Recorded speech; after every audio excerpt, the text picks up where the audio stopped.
Hola, mi nombre es Heriberto Franco Ramírez, estudiante del curso de Biología Celular y Molecular de la Universidad Nacional Abierta y a Distancia. En este video voy a explicar el problema sobre la exposición diaria a rayos X en trabajadores de minas. Presentación del material de apoyo. Este es el diagrama que elaboré para explicar de forma clara los efectos de los rayos X en la célula, los riesgos para la salud, los mecanismos del daño y las estrategias para mitigarlos. El dibujo representa de manera esquemática cómo actúan los rayos X sobre las células de un trabajador expuesto diariamente en la mina. En la primera parte se muestra la escena de exposición donde el cuerpo recibe radiación ionizante. En el centro aparece una célula ampliada para ilustrar los efectos principales del daño. Daño directo del ADN con roturas de cadena, formación de radicales libres que afectan proteínas y lípidos de membranas y alteraciones en organelos como el núcleo y las mitocondrias. También influyen flechas que indican el mecanismo de daño indirecto producido por la radiólisis del agua. En la parte final del dibujo se muestran las principales medidas de protección como el blindaje, la dosimetría y la reducción del tiempo de exposición. Este material visual facilita la comprensión del proceso celular, involucrando y ayudando a explicar de forma clara los riesgos y estrategias de prevención frente a la radiación ionizante. ¿Cuáles son los riesgos celulares y moleculares de la exposición diaria a rayos X? Los rayos X son un tipo de radiación ionizante, lo que significa que tienen suficiente energía para alterar átomos, moléculas dentro de la célula. La exposición diaria genera riesgos como rupturas de ADN, pueden romper una o ambas hebras del ADN. Esto produce mutaciones, inestabilidad genética y riesgos de cáncer. Formación de radicales libres. La radiación separa las moléculas de agua dentro de la célula. Genera radicales altamente reactivos que dañan proteínas, lípidos y ADN. Daño en membranas y organelos. Peroxidación de lípidos en la membrana celular. Alteración de mitocondrias y procesos energéticos. Acumulación de mutaciones. La exposición repetida aumenta el daño molecular no reparado. Favorece el daño de enfermedades crónicas y cáncer ocupacional. ¿Cómo ocurre el daño dentro de la célula? El daño ocurre por dos mecanismos principales. Daño directo. Los X golpean directamente al ADN. Causan rupturas de cadena. Cambian la ruptura de bases nitrogenadas. Pueden producir deleciones, traslocaciones o mutaciones puntuales. Este tipo de daño es especialmente peligroso cuando afecta genes de reparación o control de ciclo molecular. Ionizante. Daño indirecto. Los rayos X ionizan el agua intracelular produciendo radical hidróxido OH, radical superóxido O2, peróxido de hidrógeno H2O2.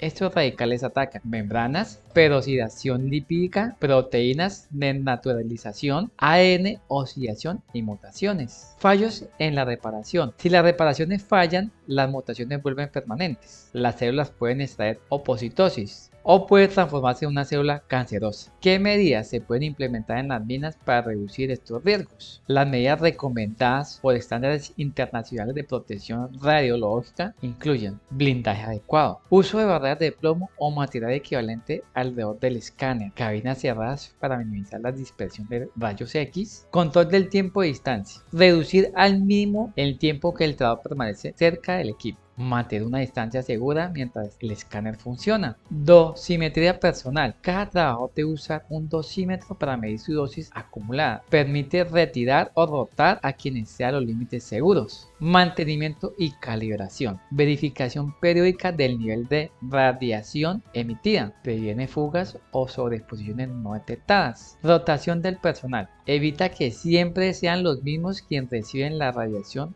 diaria. Capacitación, entrenamientos en riesgos de radiación y medidas de protección. Cómo la biología celular y molecular ayuda a identificar tempranamente riesgos biológicos y mejoras de prevención. La biología celular y molecular aporta herramientas claves para detectar daños celulares antes de que aparezca una enfermedad. Detección temprana del ADN. Uso de biomarcadores como H2AX, micronúcleos o ensayos de Comet. Permite identificar rupturas de ADN o etapas iniciales. Evaluación de mutaciones. Técnicas molecular permiten identificar mutaciones acumuladas, genes afectados, fallas en la reparación. Mediación de estrés oxidativo. oxidativo. Niveles elevados. Radicales indican sobreexposición. Evaluación subjetiva genética. Algunas personas reparan peor el ADN. La biología molecular identifica quién es más vulnerable. Diseño de protocolos preventivos. Con la información molecular se establecen límites de exposición, frecuencia de monitoreo y mejoras en el blindaje y equipos. Resultado final. Se detectan riesgos antes de que causen cáncer u otras enfermedades, lo que permite tomar acciones con tiempo para proteger la vida de los trabajadores. Explicación del riesgo y daño celular. Los rayos X son radiación ionizante. Esto significa que tienen suficiente energía para arrancar electrones y alterar átomos y moléculas dentro de la célula. A nivel celular y molecular, los principales riesgos son roturas de ADN, tanto de cadena como doble, mutaciones puntuales o alteraciones cromosómicas, formación de radicales libres por radiólisis de agua, que dañan proteínas, lípidos y membranas, daño mitocondrial y aumento de estrés oxidativo. Si estos daños no se reparan correctamente, la célula puede entrar en apoptosis o generar mutaciones que aumentan el riesgo de cáncer. ¿Cómo ocurre el daño y cómo mitigarlo? El daño ocurre de dos formas: directamente por impacto de rayos X sobre el ADN, indirectamente por radicales libres producidos dentro del citoplasma. Para mitigar estos riesgos en las minas, según las recomendaciones de seguridad ocupacional, se debe controlar la dosis con dosímetros personales, usar equipos de blindaje adecuado, reducir el tiempo de exposición y aumentar la distancia, rotar el personal para evitar acumulación, realizar mantenimiento periódico a las máquinas para asegurar que no emiten radiación excesiva, capacitar sobre la protección radiológica. Estas medidas están basadas en la relación directa entre exposición acumulada y daño molecular. ¿Cómo ayudan la biología celular y molecular? Permite detectar tempranamente riesgos biológicos porque estudian directamente el comportamiento del ADN, los organelos y las biomoléculas. Con estas herramientas podemos identificar rupturas en el ADN usando biomarcadores como H2AX, mini niveles de estrés oxidativo y radicales libres, detectar alteraciones de reparación de ADN, evaluar susceptibilidad genética del trabajador, diseñar protocolos preventivos basados en evidencias científicas. Gracias a esta información es posible descubrir exposiciones excesivas antes de que se desarrolle una enfermedad. Conclusión: la exposición diaria a rayos X representa un riesgo celular y molecular importante, especialmente en el daño acumulativo en el ADN. Comprender esto, cómo ocurre ese daño y cómo responde la célula, permite implementar medidas de protección más efectivas en el entorno laboral. La biología celular y molecular no solo explica los mecanismos del daño, sino que además permite detectar tempranamente alteraciones genéticas, optimizando la prevención, garantizando ambientes laborales seguros para los trabajadores de minas. Gracias.